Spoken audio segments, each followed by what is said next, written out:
Opening citation from Idris Shah from his book A Perfumed Scorpion, quote, "When someone's ideas begin to provide a less than adequate support for his sense of individual integrity and group cohesion, we get a reshaping of them around a new or improved concept.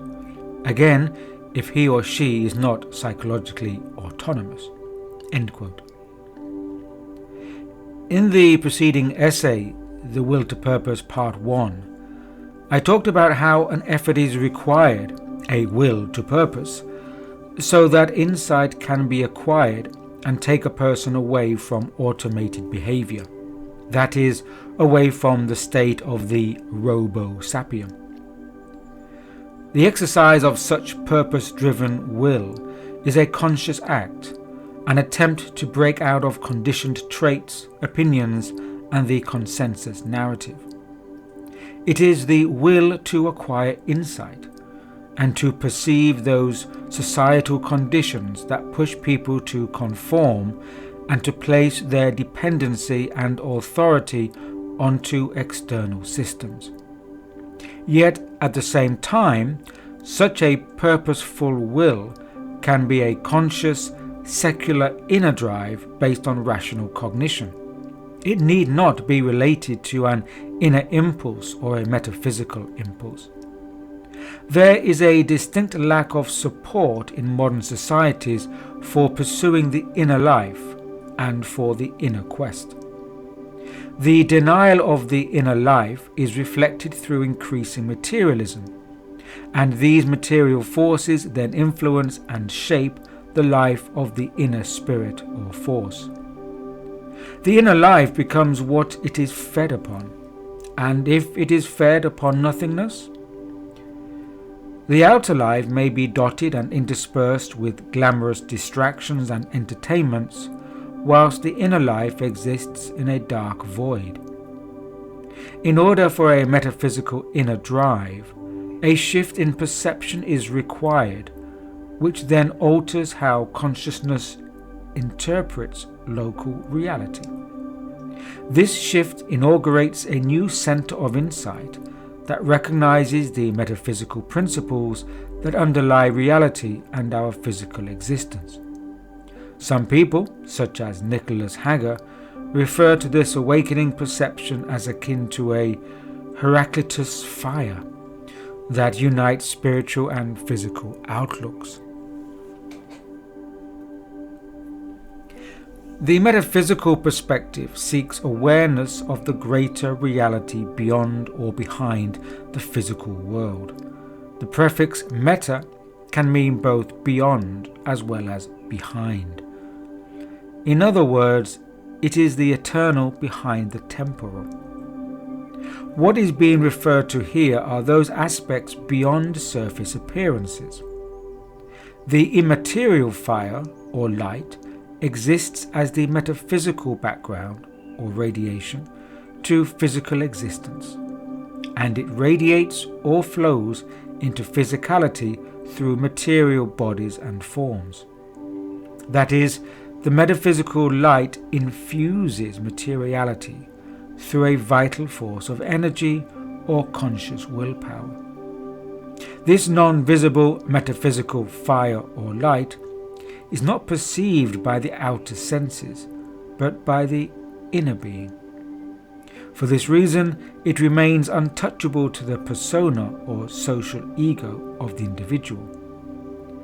It can be communed with through inner effort or through the receptivity of one's being, yet it remains beyond the grasping senses of the superficial person. It is the controlling social ego, the social personality, that dictates most people's everyday lives. The will to purpose that is focused upon these external matters may drive a person further into materiality, and thus further distance from a metaphysical reality.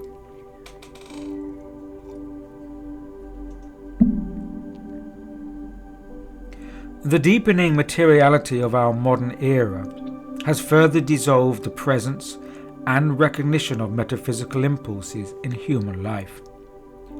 It has also strived to create societies devoid of metaphysical impulses. The will to purpose is an aspect of the creative imagination that works through an integrated brain hemisphere rather than being trapped within a materialistic, analytical, cortical left brain. The creative imagination suffuses the individual's inner being rather than being a product of the interpreting social ego or persona. Along with the creative imagination, there is the intuitive intellect that operates beyond the veil of a rationalized, conditioned intellect.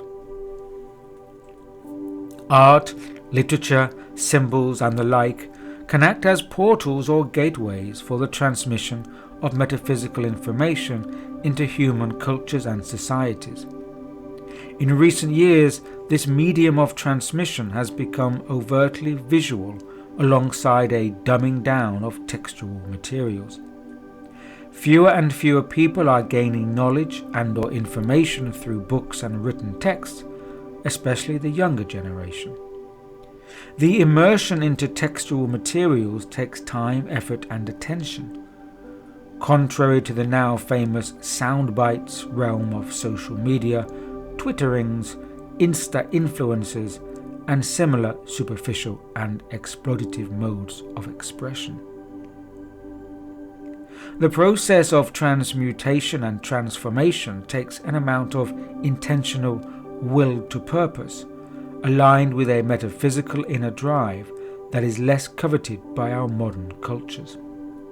In fact, it can be said that this innate sense of longing that is an aspect of the inner being, and the disquietude and dissatisfaction that can come from this, is often channeled into other superficial needs and temporary social satisfiers.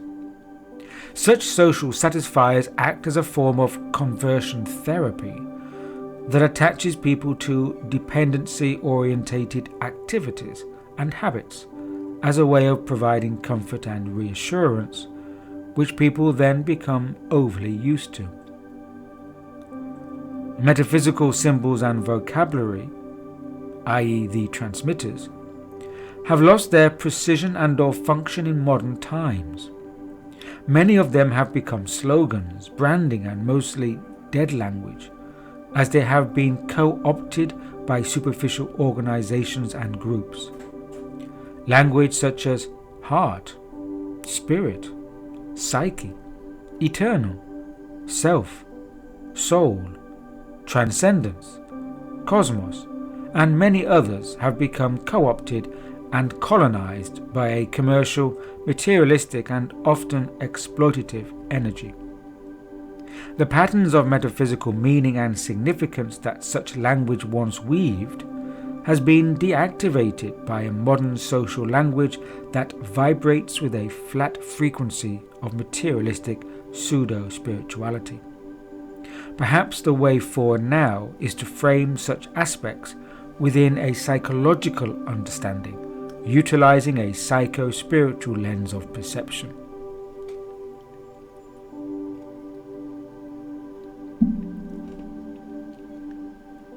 Psychologically autonomous. To talk about activating the metaphysical inner drive, we have to recognize the necessity to dissolve those ties or attachments that prevent further development. These ties often include an over-reliance upon too many of the superficial social satisfiers. If people remain within these lower-order satisfiers, then they are less likely to be compelled or driven towards possibilities beyond their present state. If this initial energy, drive, or capacity is not found, then it is unlikely there will be a reason to reach towards such possibilities. A person cannot be compelled through insincere, ingenuine, or forced reasons and impulses. This would only be a case of the reprogramming of beliefs, replacing one belief set with another. What I am referring to here as the metaphysical inner drive requires that the individual displays a sufficient degree of psychological autonomy. That is, they have reached a stage where they are sufficiently detached from their previous states of social conditioning that are acquired during the normal course of their upbringing and maturing years. It is a sign of our times that few people consider the state of their own psychological condition, or even question the notion of psychological autonomy, or whether such autonomy is good or even possible.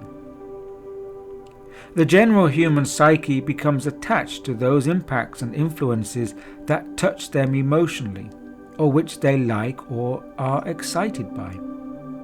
Yet these are the very impulses which, most of the time, are the type of influences least needed.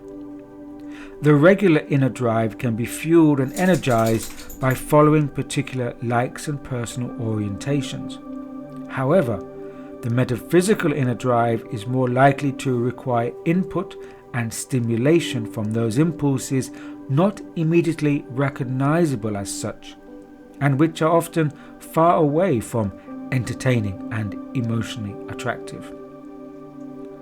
As it is said, such influences are more likely to find the person when they are ready for contact, rather than the person finding the contact through their own means when still within a conditioned state.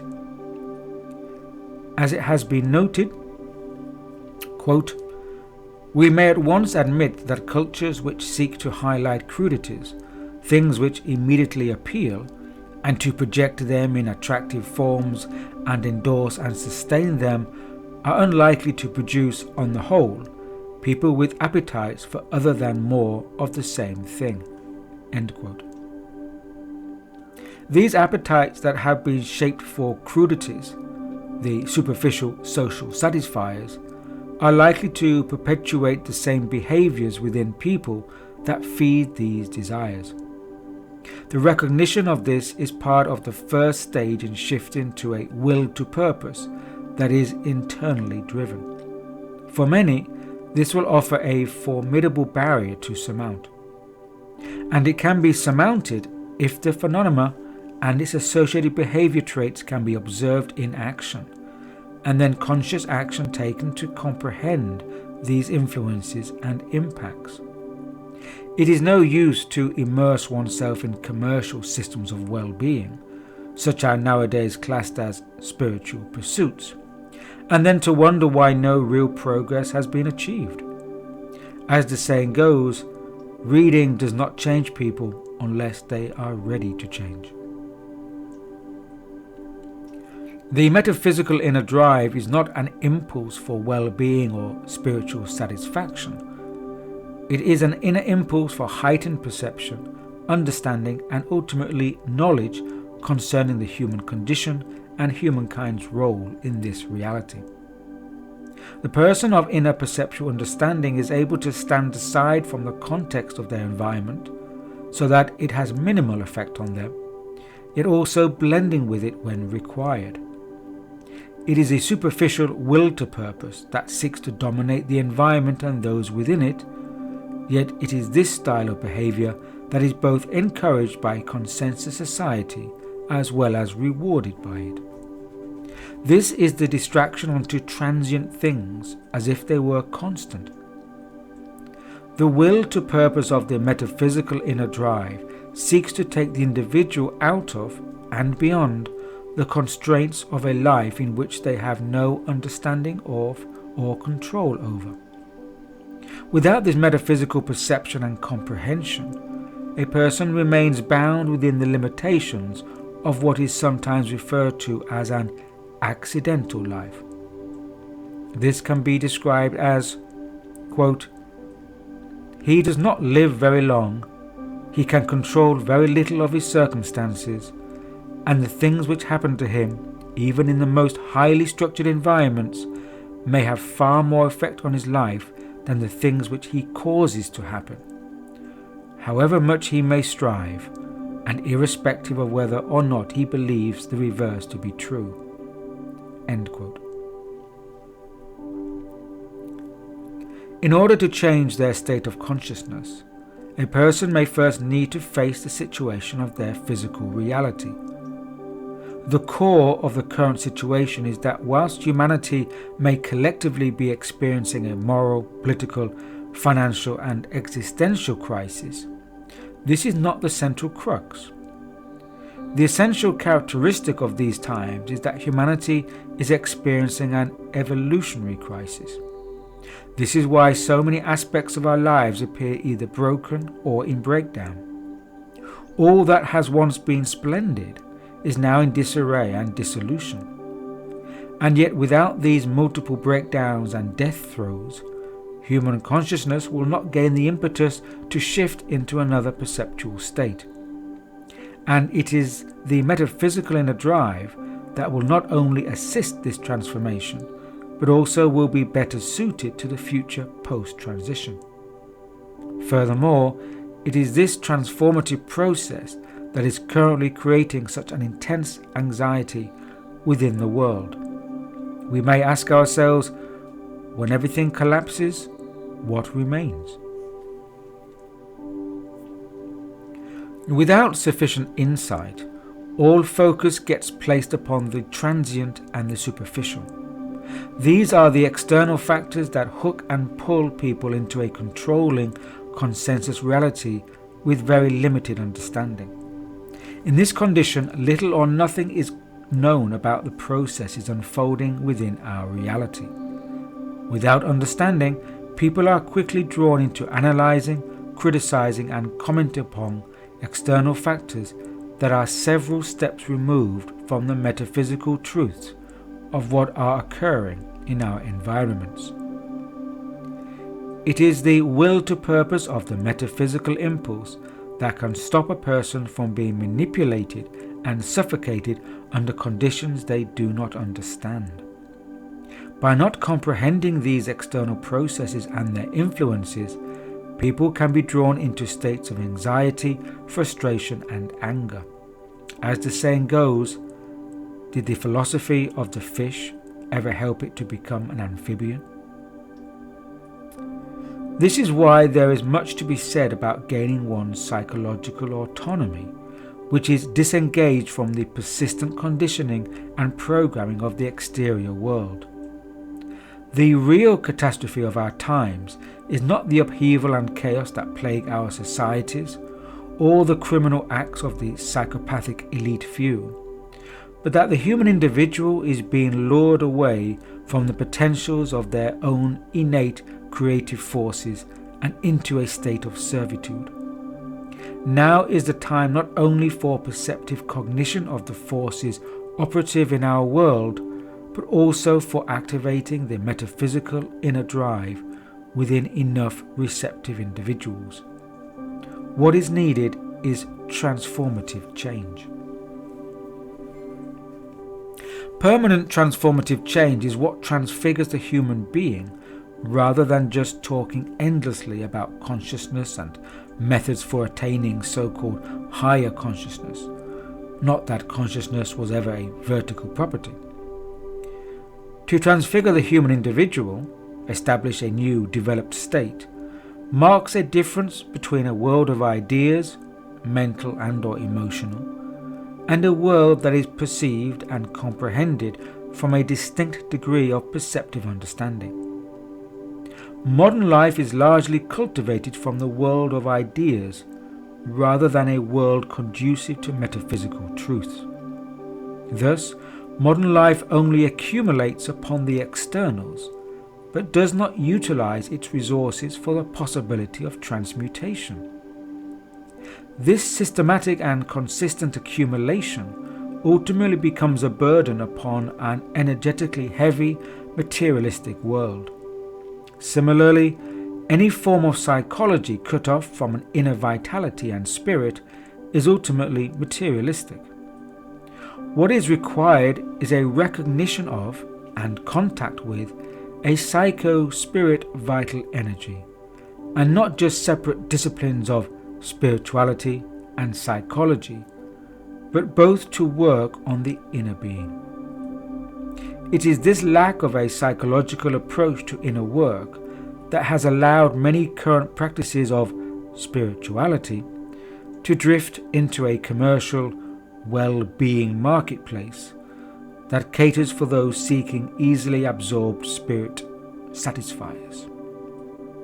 What is necessary now is for enough able-bodied-minded people to work towards the potentialization of the human condition before human civilization either is dragged into a technocratic transhumanist future or falls into a mire of spiritual wishful thinking.